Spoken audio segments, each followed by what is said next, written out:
wisdom because we would goof off if he told us, right to the very end. But he gives us signs that it's getting close, and of course the rapture happens prior to the 7-year tribulation, so that should be exciting news for you and I, right? But the first time we dealt with 20 weeks was the Jewish people and the Antichrist, and then the last 13 times we saw the second sign was modern technology and the AI invasion. Now, so far we've seen the first 6 future prophecies concerning the rise of modern technology, Lord willing, eventually artificial intelligence, letting us know we are, like it, lump it, leave it or not, you're living in the last days. And again, that shouldn't concern you, meaning cause fear if you're a Christian. Now, if you're not, it should. And you need to get saved right now. Don't make that big mistake. But we've seen those signs with technology were the increase of travel. We saw the increase of communication. Then we saw the increase of distribution, the increase of electronic transactions, a cashless society, which of course leads to the increase of electronic markings, i.e. the mark of the beast system. And then the last 5 times we saw the increase of electronic monitoring. In other words, the fulfillment of Revelation 13, where it clearly says on a global basis, if you can believe that the Antichrist and the false prophet are going to apparently have the ability to micromanage the planet. Not only know what people are saying and doing, but they will know their exact location because they will give out orders to have them killed if they don't do what they tell them to do, i.e. worship the Antichrist. Folks, that system is not coming.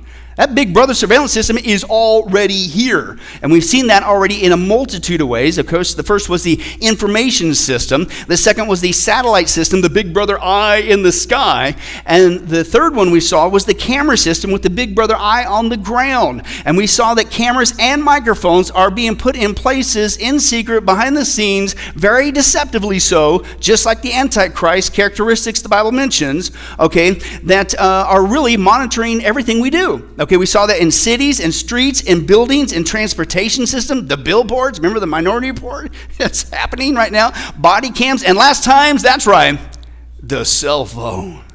How many of you guys went home and how do you get that flashlight lamp off? How do you get it off? How do you get it off? How do you get it off? Yeah, I saw your faces. You were freaking out, right? Okay, but we saw, folks, believe it or not, the cell phone, man, what is it? It is I'm convinced personally, just in time for the 7-year tribulation, it is the biggest big brother monitoring surveillance device ever invented in the history of mankind. It's recently happened in our lifetime, and it gives them the ability to do everything that's needed in Revelation 13. Because the cell phone is listening, it is watching, it is tracking you, it can pinpoint your exact thing, and it's smart, all right. It's smart of them to get them to not only have one of these on our person that allows them to do us, but we pay for it. We pay for the privilege of being monitored like a rat on a global basis. Folks, that's technology that's not coming. It's already here and we take it for granted. I believe that's exactly what's needed to fulfill these passages in the 7-year tribulation. Unfortunately, that's not all. The 7th place that they are installing these big brother cameras on the ground is in our homes. I mean, on a massive scale. And Lord willing, we're going to deal with this in the next 2 studies. There's so much going on with the home, okay? And this, to me, is a very important thing that you need to warn people about. Because, unfortunately, there are still people out there, even after all this information we've gone. What's the whole point we're saying? If you're not a Christian, you need to get saved. And if you're not a Christian, would you stop thinking that somehow you're going to escape this system, you're going to buy this piece of property, this bug-out shelter, and you're going to haul up and hide away, nobody can find? No, they're going to know everything about you. You get nowhere. Your only way of escape is through Jesus. That's the point. But still, people rebel. Oh, no. And I want to hopefully pull the rug out on this last one that they might be saying. They'll say, okay, fine, I'll avoid the cities and the streets, and I won't be around in public. And you know what? I'm even going to throw away my cell phone. You know what I'm going to do? This is what I'm going to spend my time on. I'm just going to make sure that my home is the most incredible bug-out shelter. Nobody will find me. I'm safe. Really? You really think the Antichrist hasn't thought about that one? In fact, you really need to read the Bible, because Jesus specifically, of all places, and there is no secret hidden Greek, is plain as day. He says it not once but twice. Jesus said, not even your house will be a safe place in the 7-year tribulation. I didn't say it, he did. Open your Bibles to Matthew 24 is our opening text. Matthew 24, verses 15 through 22, right? Let's take a look at what's going on here. Matthew 24, of course, this is not dealing with the church. This is the time frame of the 7-year tribulation. And Jesus begins to go down after the disciples ask him the question, what's the sign of your coming? They're talking about not the rapture, they're talking about his second coming, which happens at the end of the 7-year tribulation. So he begins to go through a chronological order of events that are going to transpire during that final week of Daniel's 70th week prophecy, the 70 week prophecy. So with the 7-year tribulation. So what we're going to pick up is at the midway point. The midway point, Jesus, before this text, deals with the first half. Now we're at the midway point, moving forward, but notice what he says you should not do. Okay, but let's take a look. Matthew 24, as we stand and read God's holy word. Jesus speaking, he says, so here it is, the midway point. So when you see standing in the holy place the abomination that causes desolation, spoken of through the prophet Daniel, let the reader understand. Then let those who are in Judea flee to the mountains. In fact, Jesus says, let no one on the roof of his what? House go down to take anything out of the what? House. In fact, let no one in the field go back to get his cloak. Why? Well, how dreadful it will be in those days for pregnant women and nursing mothers. In fact, Jesus said, pray that your flight will not take place in the winter or on the Sabbath. Here's another clue that this is not dealing with Christians. Do we worship on the Sabbath? No, you're talking about the Jewish people here, okay? For then Jesus said there will be great distress, unequaled from the beginning of the world until now, and never to be equaled again. In fact, here it is, I say it every time. If those days, Jesus said, had not been cut short, no one would survive. But for the sake of the elect, those days will be shortened. You may be seated. But again, what we see here contextually is starting at the halfway point of the 7-year tribulation. Jesus certainly gives direction for those people who unfortunately made the mistake of rejecting him as the one and only Messiah and getting saved today because that's your way you can avoid the whole thing. But he says, unfortunately, including with the Jewish remnant he's speaking about here, if you find yourself in the 7-year tribulation, you make it to this halfway point, which, by the way, is going to be a feat in itself. As we saw before, just in the first half, 1/4 of the earth is going to be annihilated in the sealed judgments. If that were to happen today, that's about not 2 million, that's about 2 billion people will be annihilated. Just in the first half. And so now you come to this midway point, and this midway point is the classic passage we've seen several times before, and this is where Jesus says, when you see the abomination of desolation spoken of by the prophet Daniel, what's he talking about? When the Antichrist goes up into the rebuilt Jewish temple and declares himself to be God. That's the midway point. Oh, by the way, we dealt with 20 weeks on the Jewish people and the Antichrist. Did you read in the news this week what they did? They not only have red heifers in existence, which we saw in our study was a big deal, because you need the ashes of a red heifer, right, in order to have the purification ability for the temple, right? And without the ashes of that, it ain't going to happen. But they not only have one, but they have two in existence. But this week, they went ahead and burned, not a red heifer, they got them, but they were doing a test. They went ahead and burned a heifer just to make sure that they would have enough, they're experimenting, to have enough ashes to purify all the Jewish people. That was just this week. But we already dealt with that kind of stuff. But this is at that midway point where the Antichrist and the false prophet, he goes up into the temple, he declares himself to be God. Okay? Now, of course, does everybody do that? Does everybody obey? Absolutely not. And certainly not the Jewish people. This is when their blindness comes off that Paul talks about in Revelation chapter 11. They go, oh boy, we've been duped. Man, remember, because what starts the 7-year tribulation? They make a peace treaty, Daniel 9:27, with the Antichrist. They think he's the guy. He's the one, there's the savior. He's going to rescue them, and he can do politically what nobody else can do. And it seems like it's working that way. They even are able to apparently build their temple again. And here we are at the halfway point, and all of a sudden he, worship me, I'm God. Well, they're not going to do it, right? Now, this is why Jesus says, if that's you at that time frame, you better run. In fact, you better flee real fast. Because at this point, the Antichrist's true colors come out, and he's just like Satan. He's not just a liar and the father of all lies, he's a murderer. And he's been one from the beginning. He's going to come out and slaughter anybody who doesn't worship him, including the Jewish people. Okay, that's why Jesus says your only option is to flee, is to run. Chop, chop, get out of there, quick, fast. Now, don't go back to your house. Don't go back to your business. Don't go back to that field. If you forgot something, including your cell phone, drop it, forget it. Don't go back, run. Why? Because as we saw before, this is going to be a horrible time of slaughter, even specifically for the Jewish people, right? And that's what we saw before in Zechariah 13, verses 8 through 9. In the whole land declares the Lord, how many?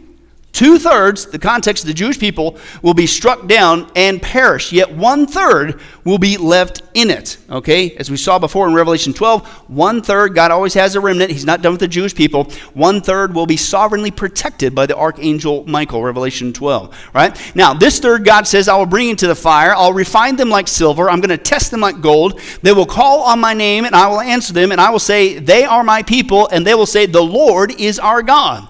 So again, this is kind of a good news, bad news text for the Jewish people. Finally they wake up, the scales are done, the blindness is off, the hardness of heart, and they see that Jesus is the Messiah. That's the good news. Yay! But it comes at such a horrible price. The scripture, as we saw before, tells us another second Holocaust is coming upon the Jewish people. This next one isn't going to be from Hitler. It's going to be from the Antichrist, okay? But again, this passage, Jesus tells us for those people, okay, who were left behind, certainly the Jewish remnant he's talking about in this text there, that during this time when the Antichrist, at the halfway point, man, when he does this abomination, desolation, your only option is to flee. Don't hesitate. And certainly don't go back to your house, right? He tells them not only what they shouldn't do, okay, he tells them, here's what you need to do. Just run, just get out of there, okay? Now, and the reason why I bring this up, because, again, you might have heard some of the people out there. All right, you crazy Christians, you're a bunch of wackos. I don't need to get saved, right? I don't need Jesus. All right, and I get you with all this technology. Okay, so yeah, maybe they're monitoring the streets and the satellites and in any public arena. And again, I'm just going to get rid of my cell phone. So you know what I'm going to do? I'm just going to, you know what? In fact, I'm going to do it underneath my house. You know what I'm saying? I'm just going to build this hole right down there, and they'll never find me.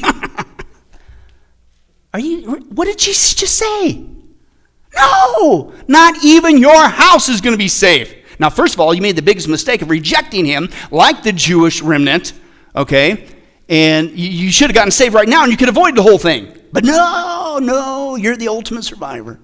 You don't need Jesus, and you think that your house is going to be saved. Jesus says absolutely not. And I want to demonstrate that to you today. The technology that's not coming, it's already here. Your home is already bugged on a massive scale. And this today is just the first part. Now, we've already seen in the past studies that they have radar guns that can peer through concrete walls. So that means they can see if you're trying to hide behind any building, even a concrete building, even a so-called concrete bunker, including your house. They also have the same type of equipment that is on satellites in orbit that are peering down and can see through, also with drones that are in the sky. But I'm going to skip over all that. And I just want to hone in on this first aspect. You thought the cell phone was bad? You ain't seen nothing yet. Because the second way they're monitoring us, even in our homes, is with the computer. Huh? You see, not only does everybody apparently have to have a cell phone, what's the other thing that we've just got to have? At least one. You got to have a computer. And typically, where are those computers? At home. You see, not only is the cell phones we saw last week is apparently great for tracking us and watching us and listening to us and building these databases on us, but folks, believe it or not, whether you realize it or not, so is the computer. Okay, and again, well, what is a cell phone? That's all a cell phone is. A cell phone is just a sophisticated computer. It's just on a smaller scale. So it's the exact same kind of technology. And you get, well, I just use it to check my email or play some games once in a while. Nobody can whoop me at solitaire.